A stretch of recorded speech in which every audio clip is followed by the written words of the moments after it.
is Oromo Voice Radio English program. Oromo Voice Radio is broadcasting to Oromia at 16-meter band or 17,850 kilohertz or on oromovoice.org website. OVR broadcasts Oromia Insight program every Monday for 15 minutes at 7:15 p.m. Oromia local time. Welcome to Oromia Insight program.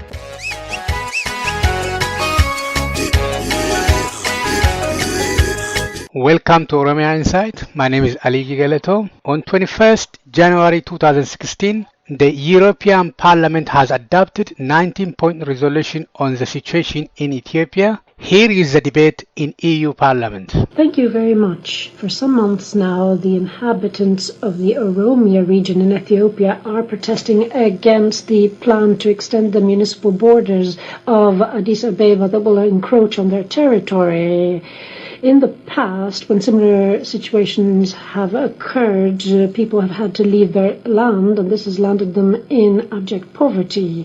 The situation is critical. 140 protesters have been killed, and many others were injured by the security forces in one of the worst humanitarian crises since 2005 in the country. For all these reasons, we want this last wave of violence and human rights violations as well as political intimidation to come to an end. Of course, we understand that Ethiopia is trying to cooperate on the issue of migration and refugees with the EU, but since the Ethiopian government benefits from EU funds, we need to monitor the use of these funds and make sure that they're not used to make human rights violations even easier. Thank you. Now it's time for the representative political groups. First of all, on behalf of S&D Group, Madam Ana Gomes. 1 minute, take a floor, please. The repression of demonstrators in Addis Ababa, which has resulted in at least 150 deaths, is just the most recent evidence of the brutal policies of the government for exterminating and silencing any kind of opposition or criticism of the government. The government keeps its population under constant oppressive vigilance. It fabricates anti-terrorism trials to arrest journalists, opposition students. A government that cuts external funding from human rights organizations to force them to shut down. They approve megalomaniac projects to forge development statistics.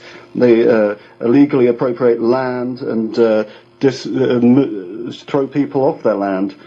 All of this is happening with the support and the help of the African Union and the European Union and its member states, who continue to contribute substantially to the budget of the Ethiopian government. This betrays our values and principles. It actually creates instability in the region because the population are driven to despair. This could lead Ethiopia into a situation of violent uprising. We should draw the lessons from the Arab Spring of 2011. We need to keep relations with the government, but at the same time we need to really fight for democracy and respect for human rights while there is still time. Thank you.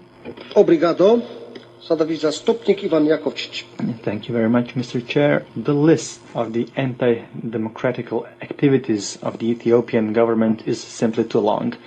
We regret that this is one of the poorest countries in the world, but on the other hand, this list, which includes misuse of the anti-terrorism law, in a way has to oppress the opposition, the journalists, and the public at large. Everything that sounds as a minority in Ethiopia is being repressed. We need to stress the fact that there is this master plan of the development of Addis Ababa, where in fact land is being grabbed from the Oromia region and its people. Therefore, I call the Ethiopian government to start a dialogue with us, with the UN, in order to continue with the necessary donations for Ethiopia, because we only want good for this country and for its people.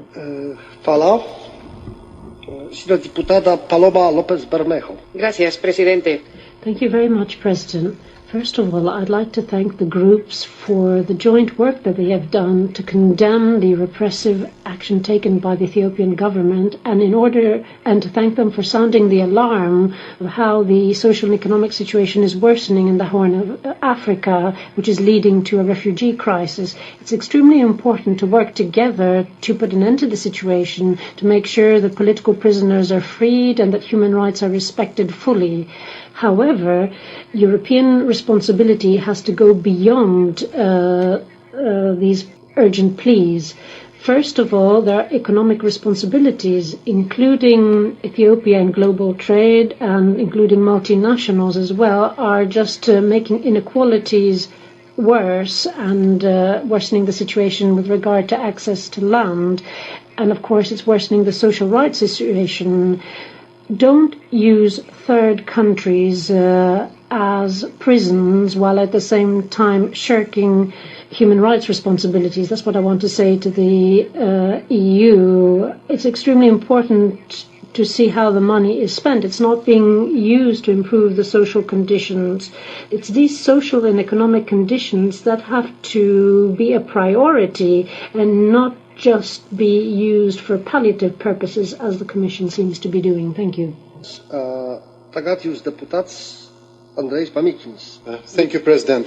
Colleagues, one of the most ancient and culturally rich civilizations is diverse ethno-religious community which has managed to live through millennia side by side was a thing to admire not so long in the past. In the last few decades, however, the situation has strongly deteriorated with numerous human rights violations severely hampering social, economic and political progress in the country. The recent events surrounding Ethiopian capital Addis Abeba's expansion have become just another example of large-scale civil rights violations. Harassment of oppositions, crackdown on protesters, limitation on civil society and media, political underrepresentation of most ethnic groups, internet censor. Most regretfully, this is the current reality in Ethiopia.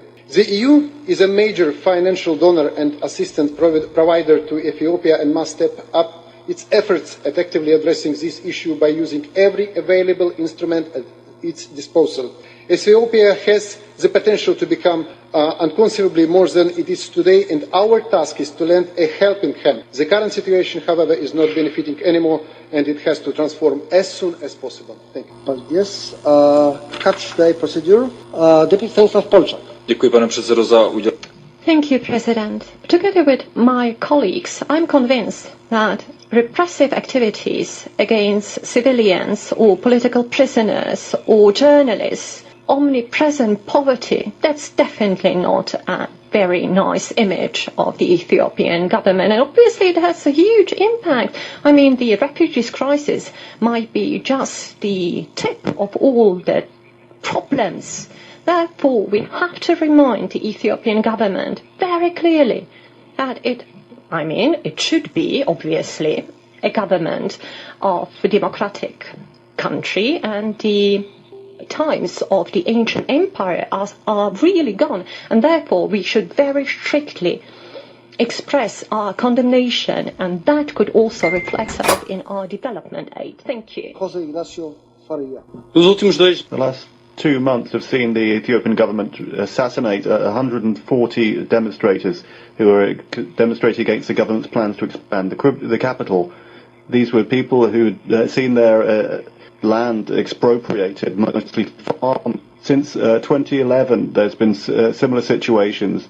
There have also been deaths of students who are also demonstrating against this plan. The High Representative Federica Mogherini should be called upon to engage constructively to try and change the situation. The government in power in Ethiopia has now announced that they plan to withdraw this plan to try and go back to social peace. However, I don't think we should allow ourselves to be tricked by this show of goodwill. Now, more than ever, the European Union needs to use every mechanism at its disposal to try not to fall into the trap of the Ethiopian government. Thank you. Gracias.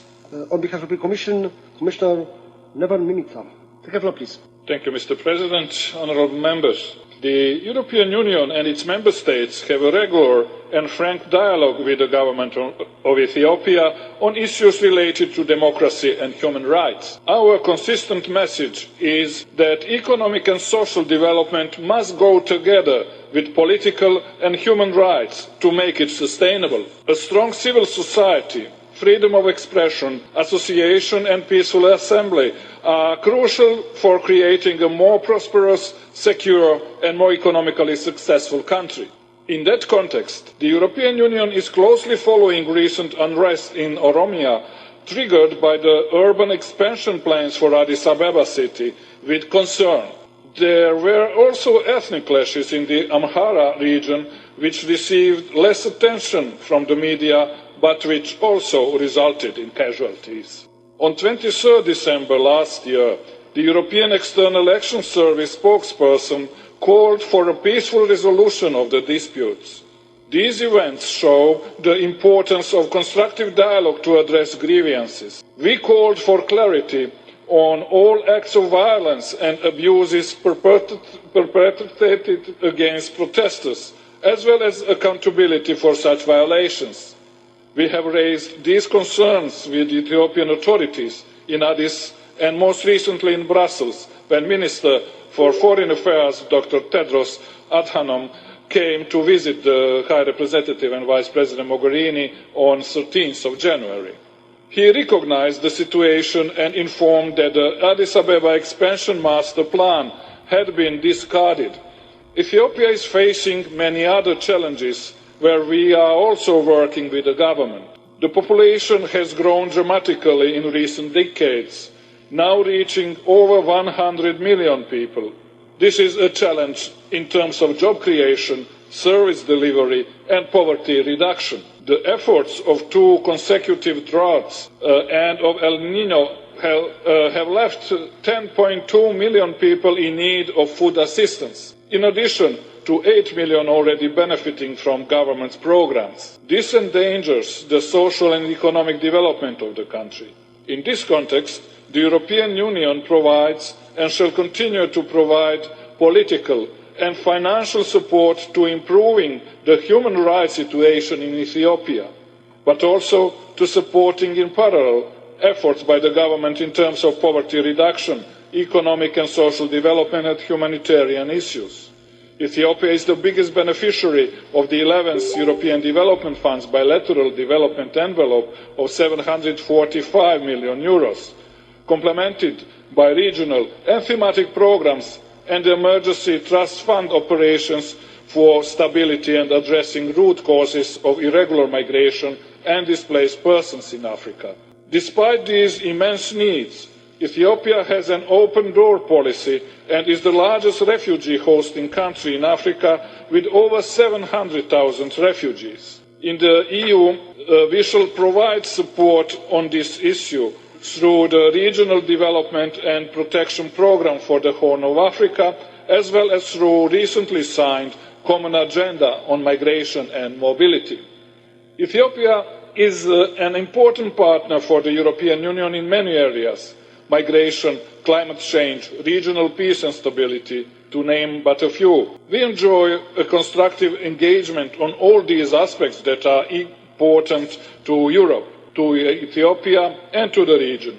In the same vein, the European Union will resolutely continue to stress the importance of human rights in Ethiopia and support the country in the respect of the fundamental freedoms of its citizens. Thank you, Mr. President. Chwala. Dziękuję bardzo, panie komisarzu. Thank you, Commissioner. I have received 7 draft resolutions, and now I would like to close this debate, and the vote should happen right after the next debate, so in over a dozen of minutes. We move on to the resolution on Ethiopia, amendment number 1 by the European left. Who's in favor? Who's against? Abstentions? Sprawdzamy. We check electronically. The vote is open. The vote is closed. Rejected with a majority of 41. We move on to the vote on the resolution as a whole. Who's in favor? Who's against? Abstentions? Adopted. Adopted.